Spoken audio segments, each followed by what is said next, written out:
In last week's episode, we talked about the intersection of emoji and speech. Let's see what you had to say. HSXP on the subreddit asks when we will be able to honestly and non-judgmentally be able to talk about emoji as language. And I think a related question is, when will we be able to honestly and non-judgmentally use and read emoji as language, insofar as the episode discussed they are language in the first place. I was talking with someone last night about when we think the first self-conscious use of emoji in literature will be, and I would guess that if it hasn't already happened, it will be soon, and that, to me, is most likely an effect of the fact that as we use emoji more and as they are around more, they become less novel. They become less of an automatic joke or an automatic sort of like, haha, every time you use them, and just more of a matter of how we communicate. And I think that that is part of this question, is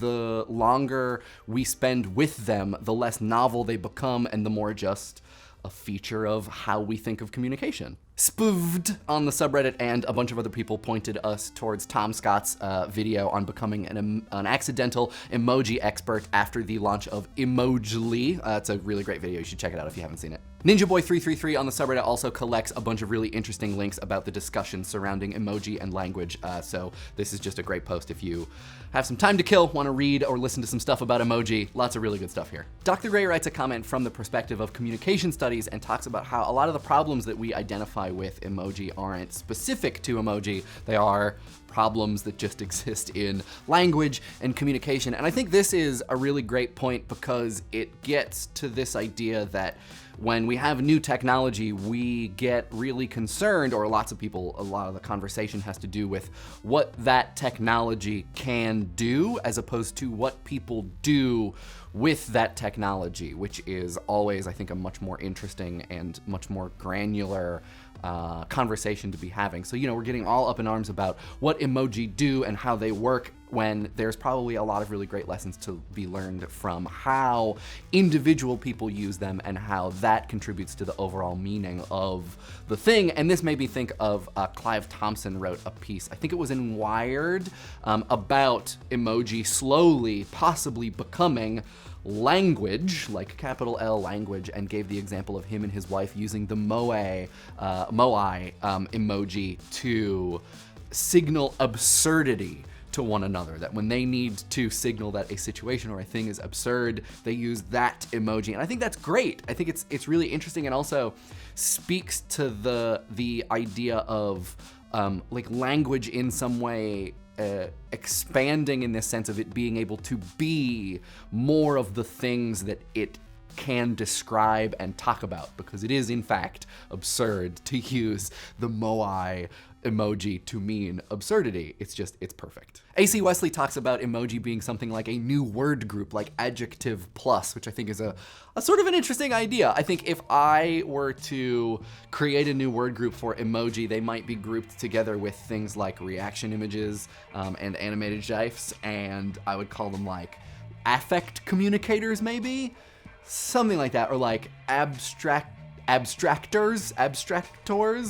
I'm gonna quit while I'm ahead. Micheal Weinfurtner, unfortunately, it looks like we will not be at Phoenix Comicon again this year, unless something miraculous happens in the very short amount of time between now and when the event is. It didn't work out this year.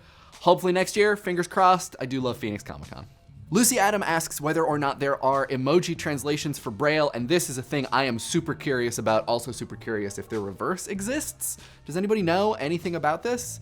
This just strikes me as very cool. Goalslammer, at the very least, thank you for working your way through the back catalog. I've also received some emails and tweets lately from people letting us know that there are things in the chronological playlist that are out of order that I've been meaning to fix for like a month now, so we will get to that really soon. And Goalslammer, here's to the next comment. Oh wait, no, we responded to one of your comments. This was a great comment. You did great. Faris Firdaws hits on something that we only spent a very short amount of time on, and even only by implication really, and that's the adoption of emoji into a set of things that we might consider language or paralanguage only works insofar as it's, people are able to use the technology that carry emoji, that there is an actual like technological divide that exists when it comes to this expansion of language. And they also hit on something that we didn't talk about at all, that is a really interesting conversation, which is the sort of emoji industrial complex that, in light of small pictographic units of meaning becoming supported by technology and then growing in popularity, you see other services adopting and expanding upon that idea. So you get Facebook stickers, you get line stickers and line emoji, and all of those things can contribute to your practice of creating meaning in a way that when you're no longer using those things, you feel like you can't get words out. And I have this sometimes where if I'm using a computer that doesn't have the same emoji as what are on my phone, and there's a specific thing that I want to communicate, but it's not on there, I'm like, well, I just literally have no idea how to communicate this idea.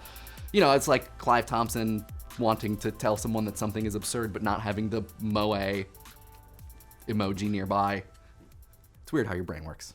Evan Dahm writes a comment that talks about the regulatory board for the Spanish language, which I did not know existed. I knew that there were language regulatory boards. Specifically, I knew about the Icelandic one and a couple others, but I didn't know about the RAE, and this led me down a rabbit hole of Wikipedia entries for language regulatory bodies and institutions and institutes, and it was supremely interesting. So we'll just put some links in the description. Thanks for this comment, Evan. This sent me down a really interesting path. Liberty Likes, maybe we will do exactly the same thing and start ending comment response videos with 3 random emojis.